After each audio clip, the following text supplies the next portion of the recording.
Seja bem-vindo no nosso podcast Método 2 em 3 de como investir em apartamentos, duplicar patrimônio e fazer com que eles se paguem sozinhos. Estou aqui com Leandro Cardoso, nosso grande parceiro aqui nesse projeto. Leandro, de que a gente vai falar hoje? Primeiro eu quero dar boas-vindas para todo mundo que está nos assistindo aqui. Pode assistir no Spotify, se você quiser, aqui embaixo vai ter o link para você escutar no Spotify, ou pode ver a gente aqui no YouTube. Ótimo. E claro, também nas outras plataformas de stream, mas principalmente no Spotify. Hoje, Ignacio, a gente separou um tema importante aqui, ó. A gente fez uma postagem nas nossas redes sociais lá do Método 2 em 3. Sim. Que é falando o seguinte: ter a casa própria é burrice. E deu bastante polêmica, mas deu um alto engajamento. Eu quero te explicar, como assim ter a casa própria é burrice? Cara, para poder entender por que a gente postou que ter a casa própria é burrice, eu preciso explicar como foi que eu comprei a minha primeira propriedade, que foi de fato a casa própria. E com certeza a maioria dos brasileiros também está pensando em que o primeiro investimento tem que, quizás obrigatoriamente, ser a casa própria. E tem um ditado aqui no Brasil, que também está no Chile, que é: quem caça, quer caça. Não é? Quem casa, quer casa, exatamente. Pois é. Era uma vez o Inácio Corrales, lá no Chile, 29 anos, e ele quis se casar. Mas lá no Chile também funciona assim. Também. Quem casa, quer casa. Quem caça, quer caça. E cara, porque é natural, cara, tu quer sair do ninho dos pais e quer montar tua outra caverna, eu falo. Sim. Só que a gente passou com a minha ex-mulher 8 meses, 9 meses, todo final de semana, olhando prédio tras prédio tras prédio. Começamos com casa, rapidamente a gente percebeu que não era o que a gente precisava comprar.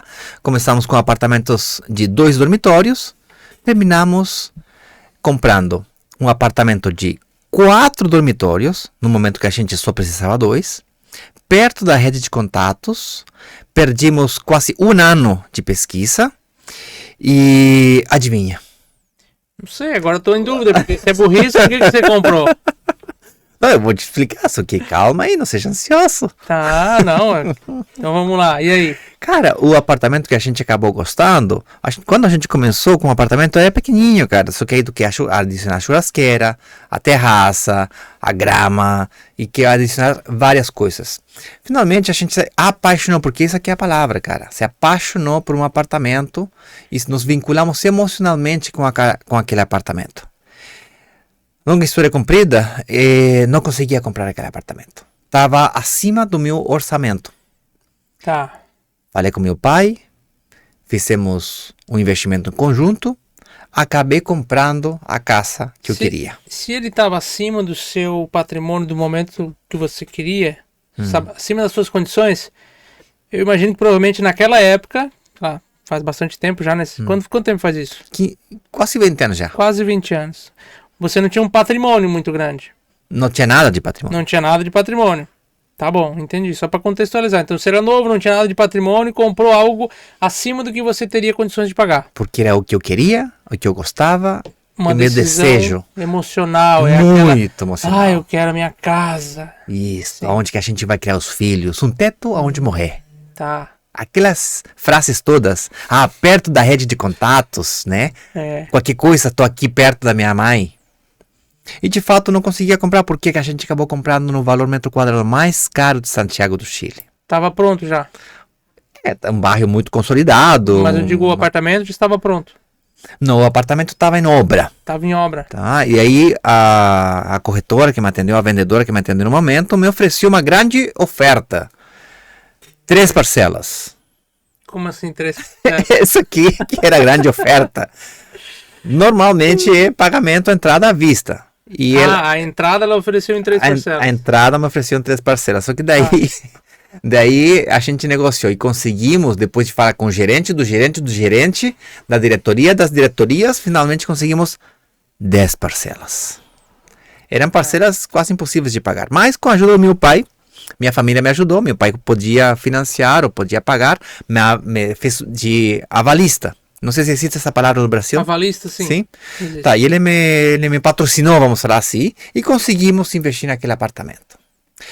Longa história comprida, depois de 3 anos, eu me separei. Coisa que aqui no Brasil não acontece, né? Eu sei que aqui todo mundo, aqui tá tudo quase certo. Ninguém se separa. Quase ninguém se separa. Mas lá tá na moda.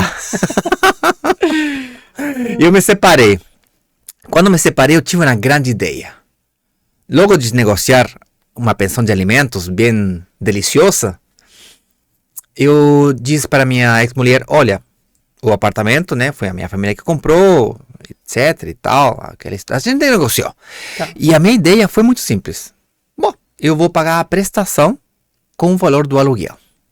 Tá. Na minha cabeça, o valor do aluguel daquele apartamento era muito mais alto do que o verdadeiro valor do aluguel.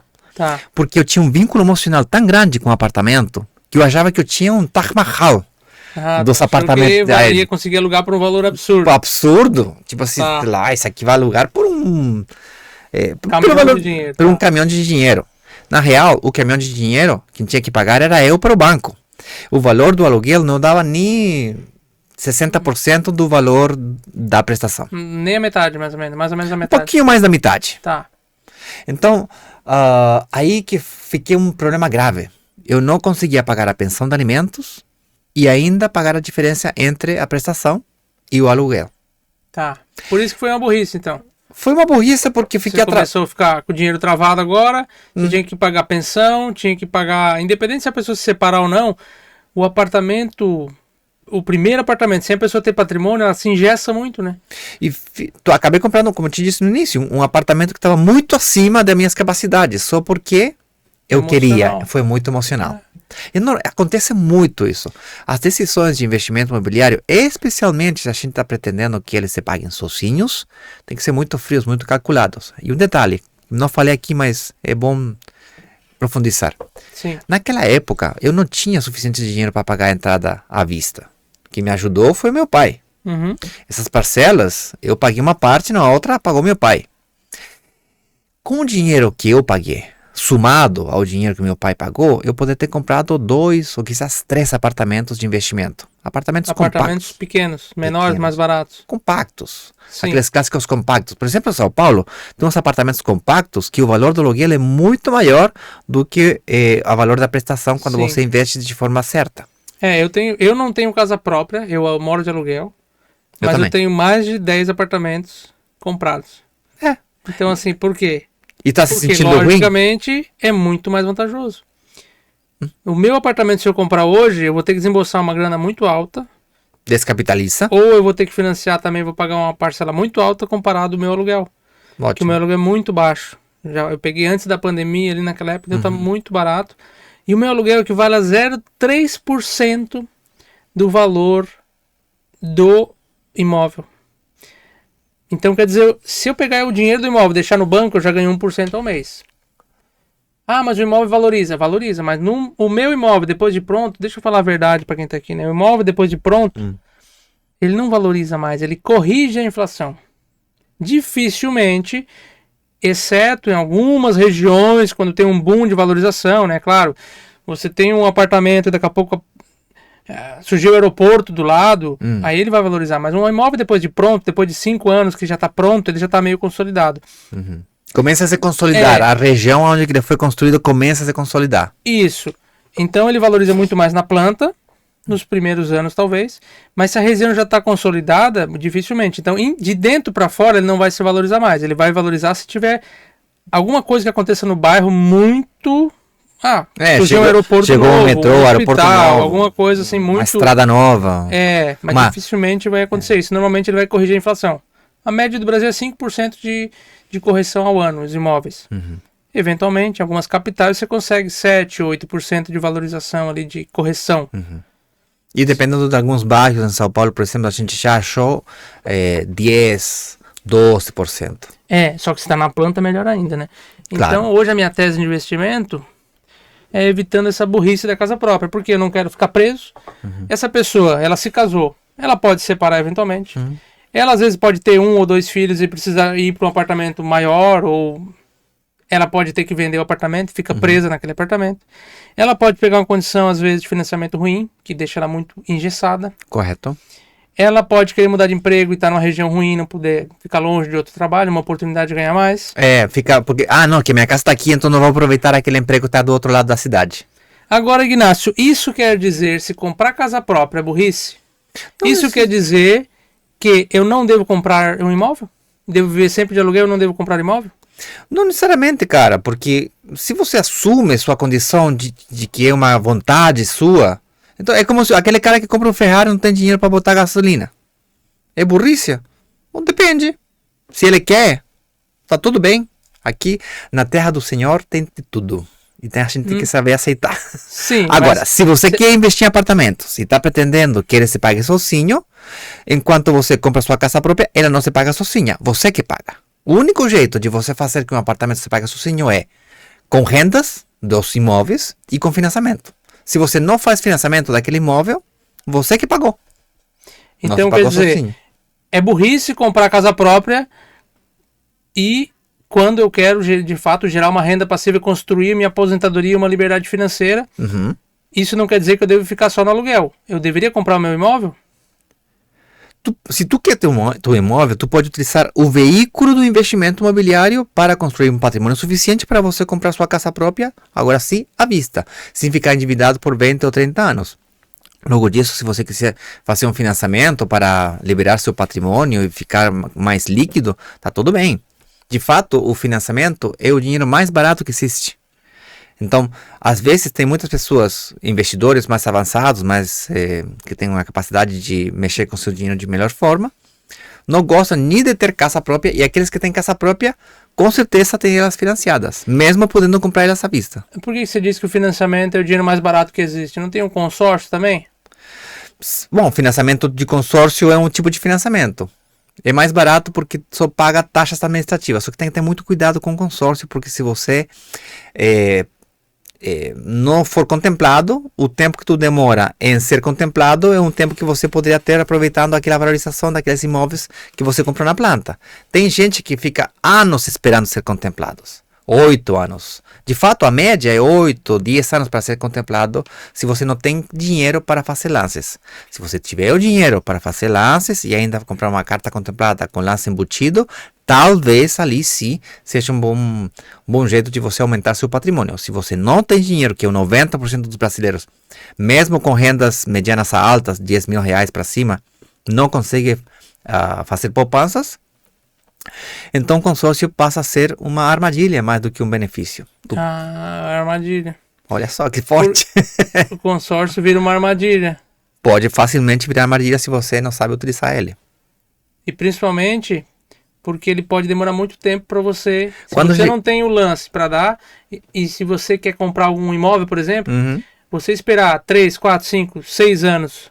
Tu acabou de falar que demorava 5 anos. Pois é, para adquirir o dinheiro para comprar o imóvel já mudou de valor. Mudou de valor, não faz sentido. Então, mesmo se você comprasse o imóvel com aquele preço antigo que você tinha, e pagando um pouquinho mais de juro, porque o consórcio, apesar de não ter juro, ele tem uma taxa. Você pagando o juro do financiamento, você ganharia muito na valorização do imóvel. Paga um pouco mais de juro, porém está construindo um ativo, um patrimônio. Mas realmente tu não está pagando juro.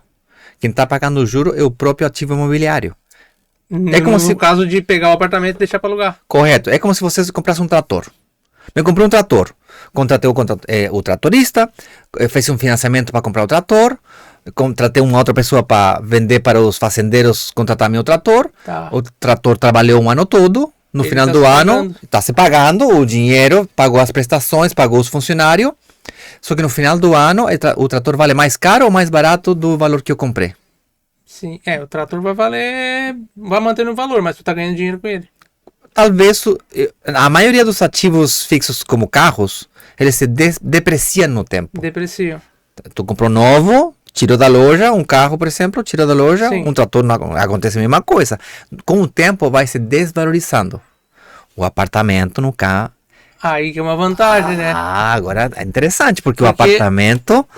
Tu acabou Vamos pegar um exemplo. Se eu tivesse um dinheiro para comprar um carro, 60 mil, Sim. E eu pegasse esse carro e alugasse ele para um Uber usar. Ótimo. Legal, ele ia estar me gerando renda.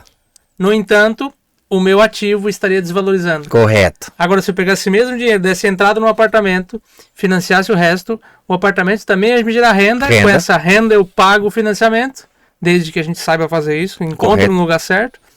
Só que o ativo continua valorizando. Ah, sacou. Essa aqui é a grande diferença entre um ativo imobiliário e um ativo como um carro ou uma maquinária. Sim.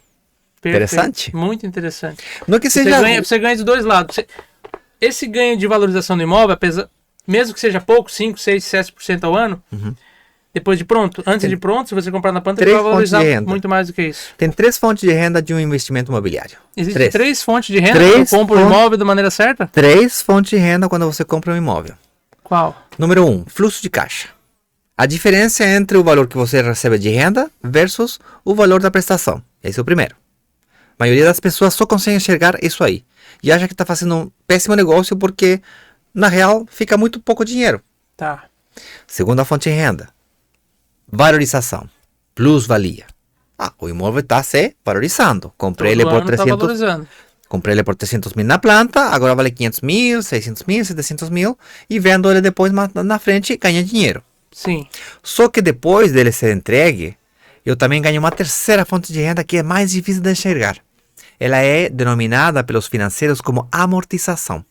Cada vez que você paga uma parcela, que não é você que pagou realmente, é o próprio ativo que foi pagando através das rendas que ele foi gerando, tá. Exatamente igual que o trator, ele foi gerando essas rendas, ele pagou uma prestação.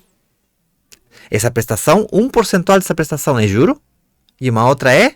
amortização. Tirar deuda, quitar. Sim, quita o financiamento. Sim. Tá. Então, portanto, essa é a terceira. Porque você está diminuindo a sua dívida. Está diminuindo a dívida. Daí a palavra que se pague sozinho. Sim, perfeito. Sacou? Ele se paga sozinho. Mas para eles gerar esse aluguel, essa renda maior do que o financiamento, eu preciso de algumas coisas, né? Não é tão simples assim. Tem que calcular não é qualquer certo. apartamento. Não é qualquer tipo de aluguel. Correto, tem que ser um aluguel. Quanto maior as rendas que eu consiga tirar por metro quadrado, melhor. Qual que é a melhor forma de tirar renda do metro quadrado? Bom, a primeira delas a gente já falou aqui, né? Que é ter um imóvel um pouco mais compacto. Sim. Porque é muito mais fácil alugar, ter um valor de aluguel maior sobre o metro quadrado do apartamento num apartamento menor do que de um apartamento maior. Geralmente, apartamentos compactos têm um valor metro quadrado mais caro. E tem muita gente que acaba se assustando e achando que está fazendo um mau negócio porque o valor metro quadrado é mais caro em apartamentos compactos do que apartamentos de 120 metros quadrados, entende? Sim, tipo um apartamento de um estúdio de 20 metros quadrados, o valor metro quadrado mais alto do que um apartamento de 3 dormitórios. Só que, proporcionalmente, o que importa é a relação de rendas contra o preço que eu comprei o apartamento. Eu gosto de pensar que o aluguel que esse apartamento tem que me gerar, se eu compro um apartamento de 200 mil, eu penso que o aluguel tem que me dar um pouco mais de 2 mil por mês. Mais de 1%. Eu gosto dessa lógica, porque se eu for investir esse dinheiro em qualquer investimento de renda fixa, por exemplo... Hoje a renda fixa tá uma maravilha. Tá ótimo. É uma coisa transitória, mas... Sim, mas vamos lá, teria 1%. 12% ao ano. Então, se eu comprar um imóvel de 200 mil e alugar ele por 2 mil e alguns quebrados, um pouquinho mais, eu teria 1% de rendimento. Certo? Certo. Ótimo, porque esse dinheiro, se eu botasse na renda fixa, ele também ia me dar 1%. Correto. Só que aqui nominal, tem que descontar a inflação, mas tudo bem, vamos trabalhar nominal, para simplificar a vida. Isso, beleza, nominal. Só que aqui, quando eu tenho imóvel, eu tenho mais a valorização do imóvel. Eu tenho um aluguel, mais a valorização do imóvel. Mais amortização. Isso. Então não é só o fluxo de caixa, sabe? Exato. É muito bom. É muito interessante quando a gente consegue encaixar isso. Mas, claro, não é tão simples. Não é qualquer apartamento. Principalmente os grandes. Tem que ser em locais interessantes. Boas capitais. Lugares com muito fluxo de aluguel. Aluguel para temporada, pela temporada que se chama, né? Sim, aluguel por temporada, short stay, aluguel por noite, hospedagem por aplicativo, aqueles tipo de renda. Sim. Tu tira... Hotelaria é o jeito mais rentável de tirar dinheiro do metro quadrado. Hotelaria? Hotelaria. Tá. Alugar por noite. Por noite. Tá. Antigamente não tinha como uma pessoa normal, eu, comprar um hotel. Eu não consigo comprar um quarto do hotel. Eu teria que construir um hotel ou investir em um hotel completo. Ou seja, só gente muito rica conseguia fazer isso. Sim. Nós agora podemos facilmente comprar um quarto de um prédio e alugar ele como se fosse Não é exatamente um hotel, Sim. mas mais ou menos parecido. Se a gente fosse ver 10, 15 anos atrás, eu, como pessoa física, com um apartamento, nunca conseguiria me igualar a um hotel. Só que agora hoje eu consigo me igualar a um consegue hotel por concorrer. causa do Airbnb e Booking. Airbnb, Booking, VRBO e outras várias que estão por ali no mercado. Você apagou a luz aqui? Alguma coisa aconteceu. Pois é. Mas enfim, vamos lá. Ainda consigo te enxergar, tá tudo certo. Tá tudo certo. Olha só, tu sabe qual que é, na minha opinião, a melhor decisão que eu tomei na minha vida? Voltando no assunto de hoje, de ser uma burrice esse negócio da casa própria. Depois que eu tive que voltar na casa... Depois que eu vendi desculpa, eu me separei. Tá. Eu botei a casa à venda, né? Tive que voltar para a casa dos meus pais, tive que botar a casa à venda para conseguir sair daquela armadilha que eu tinha aquela... Você fala grilhete quando tu bota assim um negócio que tu não consegue sair? Sei lá, Fica preso, enfim. Fica preso no negócio. Sim. Acabei botando um imóvel para venda. Demorou 1 ano e meio para vender porque eu não queria... Esse primeiro imóvel que você comprou. Esse primeiro imóvel. E você imaginou que seria o imóvel que você ia viver a vida toda. É isso aí, imóvel para... Eu vou morrer aqui. E demoramos 1 ano quase para já aquele perfeito, né? Porque tinha que ser perfeito, né? Com todas as características mais luxuosas que tu pode imaginar. Tá. Sabe qual que foi a melhor decisão que eu tomei na minha vida até agora sobre investimento imobiliário? Não. Não imagina? Era-se uma vez, por aí... Não, é brincadeira. Eu queria sair da casa dos meus pais. E estava querendo novamente comprar a casa própria. De novo? De novo. Mas já tinha vendido o primeiro Já apartamento. tinha vendido o primeiro Tá apartamento. bom. Só que eu queria morar em um determinado lugar, perto da escola da minha filha. E os apartamentos de 3 dormitórios, na época já tinha 2 filhas, eu queria um apartamento, um quarto para cada filha, né? Mas 3 dormitórios. Essa era a minha exigência. Fui lá pesquisar, procurar.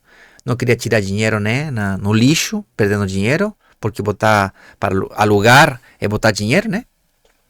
E esse era meu pensamento. Frustrado porque os apartamentos que eu queria comprar, perto do colégio da minha filha, eram muito caros. Caros. Era um bom dia que o gerente do banco me liga e me diz: cara, tu não tem financiamento para R$1 milhão, mas tu tem financiamento para 400 mil. Tá. Cara, aqui na frente do banco, tá vendendo um apartamento de 350, cara. Vai lá e compra esse apartamento. E tu mora lá de aluguel e compra esse apartamento aqui na frente. Tá. Aí eu continuar morando de aluguel. O que tu pensou nessa hora? Ele falou, vou continuar no aluguel, vou comprar um apartamento. Poxa vida, cara, eu não consigo comprar o apartamento que eu quero. Então tá, eu vou comprar um apartamento de investimento para utilizar o...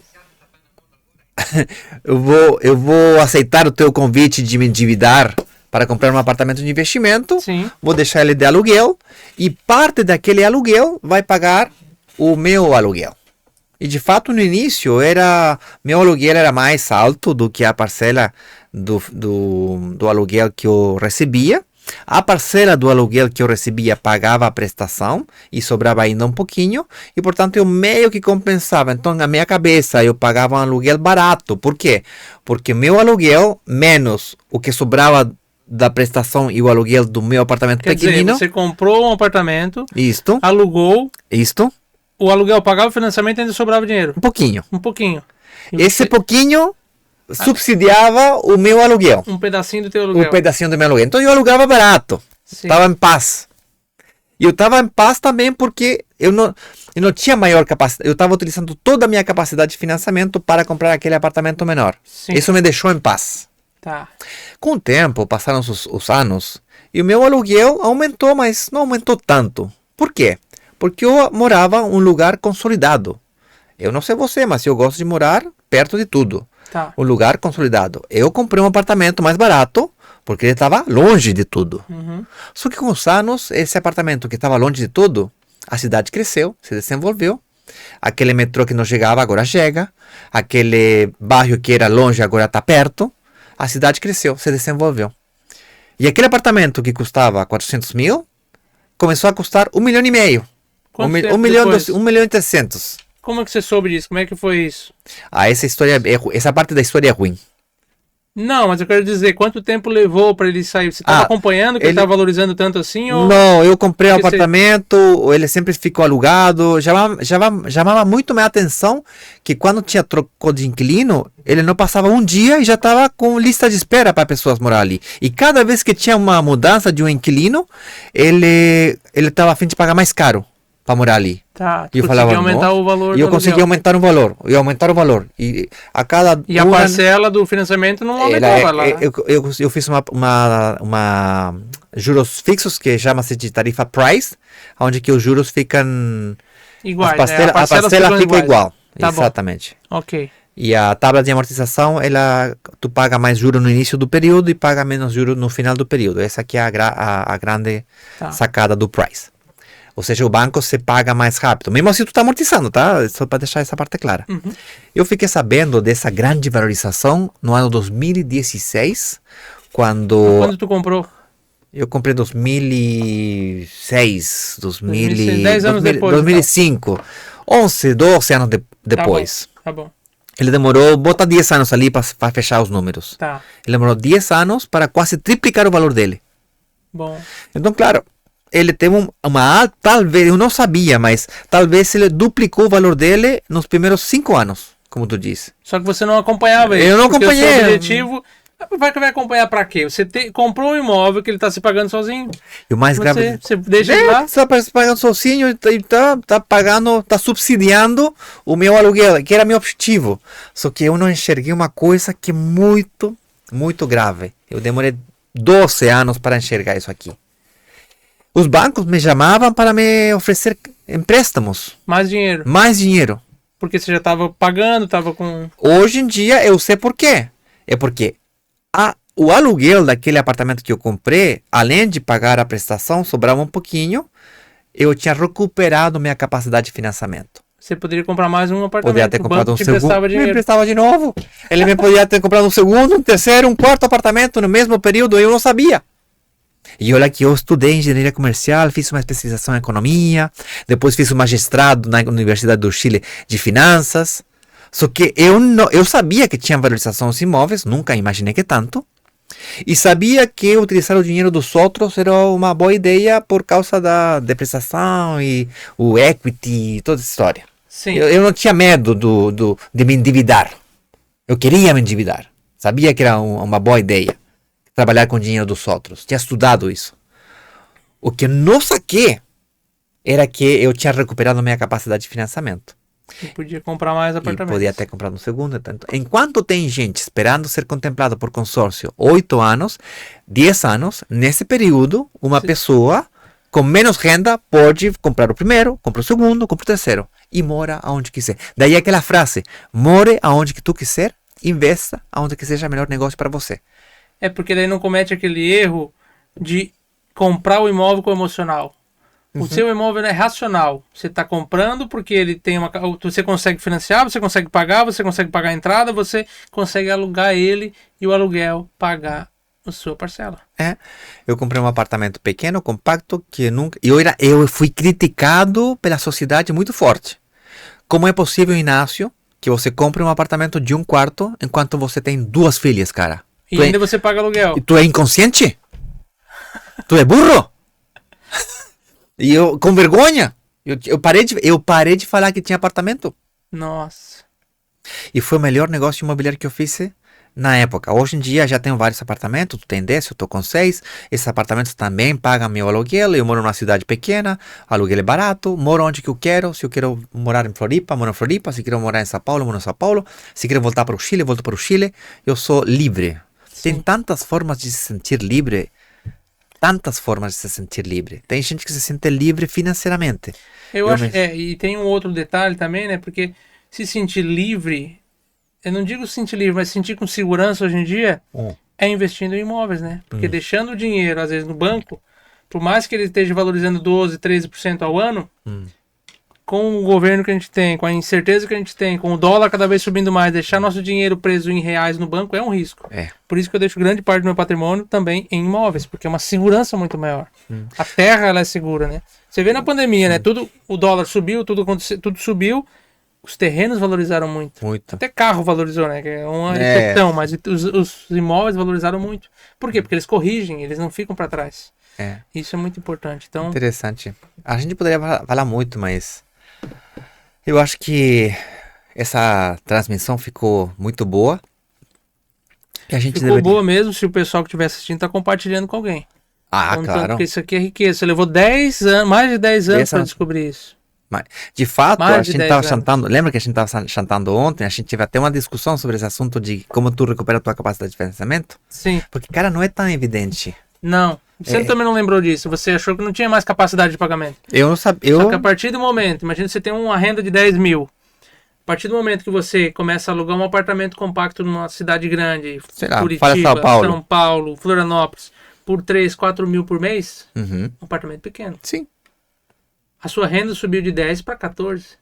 É. Quando você vai mostrar a sua renda para o banco, É 14. você vai mostrar o seu olerite e você, olha, eu também ganho dinheiro do aluguel aqui. Isto Então a sua capacidade de financiamento aumenta. aumenta. Cara, E o a banco. partir de alguns anos que também você vai pagando a sua dívida com o banco, Essa dívida vai diminuindo. essa dívida diminui, você pode Essa é ter mais outra. dinheiro. Eu fiquei amortizando. No ano 10, a partir do ano, sei lá, 8, eu já tinha amortizado 8 anos. Eu era muito mais rico do que eu achava que era. Tinha muito mais grana Sim. do que eu achava. O banco Porque enxergava com clareza. O teu patrimônio estava lá em Estava cima. lá em cima. E você tinha até um patrimônio de garantia. Correto. Porque o banco, pô, ele tem patrimônio mais seguro. Correto, ou seja, quando me falaram, não, esse apartamento está valorizado em 1,3 milhões. Eu falei, como é que é? Quanto? Não é possível se eu Um comprei... apartamento de um quarto. De um quarto? Não é possível. Nossa. Claro, essa área que eu comprei se valorizou muito, se consolidou, chegou o metrô, sei lá, fizeram toda uma reforma, uma renovação, iluminação, um setor que era meio perigoso, que se transformou em um epicentro de comércio. Então, em São Paulo, tem várias regiões que está acontecendo esse fenômeno de revalorização, reestruturação, resgate. Bom, Resumindo aqui, né? A gente trouxe a pergunta primeiro. Investir no imóvel da casa própria é burrice? Não é exatamente burrice, mas se o seu objetivo é gerar renda, é ter mais patrimônio, aí é burrice. Agora, se você não está preocupado com o seu futuro, você só quer morar bem, tá tudo bem, pode morar. e Agora, tá a fim de pagar 2 ou 3 vezes sua casa, tá tudo tá bem. tudo bem. Agora, se você quer viver de renda de apartamento, ter um patrimônio de alguns milhões, a decisão inteligente é você comprar apartamentos que se paguem sozinhos. Tem outra. Outra? Imagina, eu comprei um apartamento de 400 mil, né? Tá, Ele se valorizou até 1,3 milhões. tá. Eu vendi esse apartamento e paguei dívidas, porque eu cometi outro tipo de erro financeiro, fiz outros negócios, empreendimentos, e eu errei naqueles empreendimentos. E o que me salvou foi aquele apartamento. Mas se eu não tivesse errado naqueles empreendimentos e eu tivesse vendido esse apartamento, é 1,3 milhões. Descontado que eu ainda devia para o banco, que eu devia, sei lá, uns 150 mil reais ainda, sobrava 1 milhão. 1 milhão. 150. Com esse milhão, eu comprava minha casa própria à vista, agora sim, naquele lugar que eu queria. E o detalhe, E à né? vista? Comprando a casa própria à vista, você Sim. tem capacidade para financiar um outro apartamento que se paga sozinho. Correto. Ou, inclusive, você poderia dar, sei lá, 700 mil na sua casa própria, E financiar 300 mil, que é muito financiar um pouco. pouquinho, pegar a diferença, comprar um outro apartamento para que se pague sozinho, porque o ideal é você O mundo muda. pegar aquele valor. Quando chega num determinado tempo, talvez, que a região se consolida, você pode vender o apartamento e comprar mais 2, 3. Correto. Vende Com esse compra milhão dois, que eu três. ganhei ali, eu poderia ter comprado, sei lá, 3 apartamentos, cada um de 600 mil à vista. Isso. Com que dê um Que, aluguel bom. em outro lugar onde que também se esteja valorizando, um Isso. setor, eu falo isso de um setor emergente, não é uma cidade, é um setor, às vezes a cidade é muito grande. Sim. São Paulo tem muitos bairros, é uma área específica que alguma coisa está acontecendo, por exemplo, uma mudança das regras de construção da prefeitura. Sim. Tu nunca percebeu que tem alguns lugares que são só casa e na frente só prédio? Isso é por causa da prefeitura. Bastaria você ficar sabendo que vai mudar desse outro lado da rua, Uhum. e aí esse aqui já não vale mais o valor metro quadrado que valia, agora vale muito mais. Plano diretor, ou, enfim, Isso, tudo plano que tá, diretor é a plano palavra. diretor da cidade, isso é interessante. Agora sim, se você quer que a gente faça isso pra você, a gente também faz isso pra você. Correto. Tá bom? Então aqui embaixo vai ter um link. Se a gente for fazer algum evento, alguma aula gratuita, aqui embaixo do podcast vai ter um link também para você se inscrever. Se você quiser saber mais sobre isso. Ou se você quiser, de fato, a nossa ajuda para achar uma dessas oportunidades. Porque eventualmente essas oportunidades chegam pra gente. A gente está criando um grupo, uma comunidade de investidores, de microinvestidores. Pessoas que querem investir 2, 3 mil reais por mês e comprar o seu primeiro apartamento ou começar a fazer um patrimônio sólido para aposentadoria com esse tipo de apartamento. E é uma coisa que eu e o Ignacio já fazemos assim. Eu estou sempre comprando apartamento desse tipo, o Ignacio também. Inclusive, agora nesse podcast a gente está terminando de mobiliar um que a gente vai botar para alugar daqui a alguns dias. Se alguém está procurando aluguel? Em Curitiba, mas vou alugar por temporada, então não vou alugar. Tá bom, boa, eu consigo render muito mais. A expectativa nesse apartamento, olha só, eu paguei 180 mil nele, é um estúdio de 20 e pouquinhos metros, vou gastar uns 30 mil para mobiliar, tá, já tô gastando. 210. E a expectativa de retorno dele anual é de 50 a 56 mil de aluguel no Airbnb. Uau! Vai sobrar, isso ali vai sobrar mínimo 1.000 para 1.500 reais todo mês. Eu vou baseado nisso. Não, vai sobrar se eu pagar. Mas já paguei a vista. Esse eu paguei a vista. Tu pagou a vista, ele? Enfim, paguei a vista. Tá. Mas tu pagou sozinho, tu que pagou. Peguei uma condição, porque o cara que tinha comprado na planta estava se desfazendo dele. Então a condição era pagar a vista. Mas beleza. Hoje esse apartamento já está valendo 240, mais ou menos. Então, em menos de um ano, tá? Menos de um ano? Menos de um ano. Meu Deus. Sim. Então, limpo. Eu vou tirar uns 3.500 de aluguel. Paguei, eu vou gastar 230 mil e vou tirar limpo 3 e pouquinho de aluguel por mês. Limpo deve dar uns 36 mil por ano. É uma estimativa que a gente tem. E você deve estar se perguntando, mas como é que aluga por isso aí? Existe uma ferramenta, que é uma ferramenta que é do próprio Airbnb, né? Uma hora a gente vai trazer essa ferramenta, ou então no evento gratuito a gente vai contar pra ti com essa ferramenta. Tem uma ferramenta que você consegue olhar cada localidade, por isso que conhecimento vale ouro. E o que a gente está entregando aqui para você é ouro, você tem que deixar o like aqui. E compartilhar.